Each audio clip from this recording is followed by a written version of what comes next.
நண்பர்களுக்கு வணக்கம். இப்போ நம்ம எப்படி குலோப்ஜாம் வந்து செய்கிறதுன்னு பார்க்கலாம். குலோப்ஜாம் மாவுலாம் நான் எதுவுமே கடையில் வாங்கலை, ப்ரெட்டு வச்சு தான் செய்ய போகிறேன். பாருங்கள், ப்ரெட்டு வந்து ஒரு 4 ப்ரெட்டு இருக்கும். நல்லா இந்த மாதிரியே உதுத்து போட்டுக்கோங்க.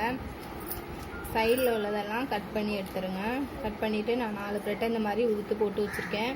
இப்போ வந்துட்டு இதில் வந்து கொஞ்சம் கொஞ்சமாக பால் சேர்த்து பிசைஞ்சுக்கோங்க. ரொம்ப சேர்த்துறாதீங்க.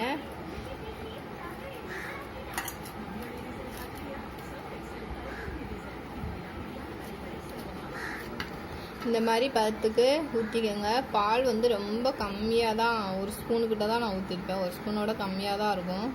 ப்ரெட்டுனால உங்களுக்கு அப்படியே நமுத்து நல்லாவே வந்துடும். பாருங்கள், இந்த மாதிரி இந்த பதத்துக்கு ஊற்றிக்கோங்க. அதான் ஃப்ரெண்ட்ஸ், இப்போ வந்துட்டு இதை வந்துட்டு குட்டி குட்டி உருண்டையாக ஊற்றிக்கலாம். இப்போ வந்து குலோப்ஜாமுக்கு பாவு வந்து ரெடி பண்ணிடலாம். வந்து 100 சக்கரை இருக்கும். நான் வந்து ரொம்ப கம்மியாக தான் வந்து செய்கிறேன். அதனால் வந்து நான் சக்கரை வந்து 100 கிராம் தான் எடுத்திருக்கேன். இதை வந்துட்டு இப்போ வந்து அடுப்பில் வச்சிடலாம். மீடியமாக வைங்க, நல்லா கரைஞ்சி வந்துடும். இந்த மாதிரி குட்டி குட்டியாக ஊற்றிக்கலாம். நான் வந்து ஊற்றியாச்சு. இப்போ வந்து நம்ம வந்து எண்ணெயில் போட்டு எடுத்துடலாம். பாருங்கள், ஒரே ஒரு ஏலக்காய் மட்டும் அதில் வந்து சேர்த்துக்கோங்க.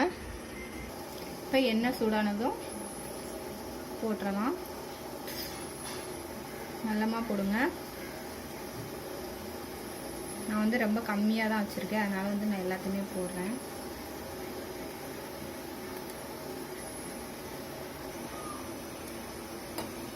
நான் வந்து எல்லாத்தையுமே போட்டேன். வந்துட்டு நல்லா திருப்பி விட்டுறலாம்.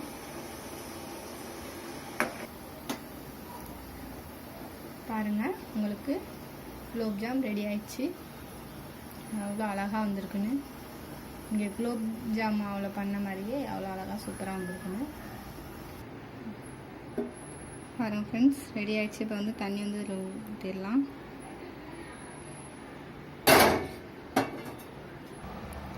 பாருங்கள் ஃப்ரெண்ட்ஸ், உங்களுக்கு வந்து குண்டு குண்டு குலோப்ஜாம் ரெடி ஆயிடுச்சு. எவ்வளோ அழகாக நல்லா வந்திருக்குன்னு. நான் ப்ரெட்டில் தான் பண்ணேன். ரொம்ப சூப்பராகவே வந்திருக்கு. இது வந்துட்டு ஒரு 4 மணி நேரம் ஊறினா தான் உங்களுக்கு வந்துட்டு ஃபுல்லாகவே ரெடி ஆகிடும். அப்போ வந்து நீங்கள் எடுத்து சாப்பிட்லாம். இந்த வீடியோ உங்களுக்கு பிடிச்சிருந்தனா லைக் பண்ணுங்கள், ஷேர் பண்ணுங்கள், கமெண்ட் பண்ணுங்கள். Thank you friends.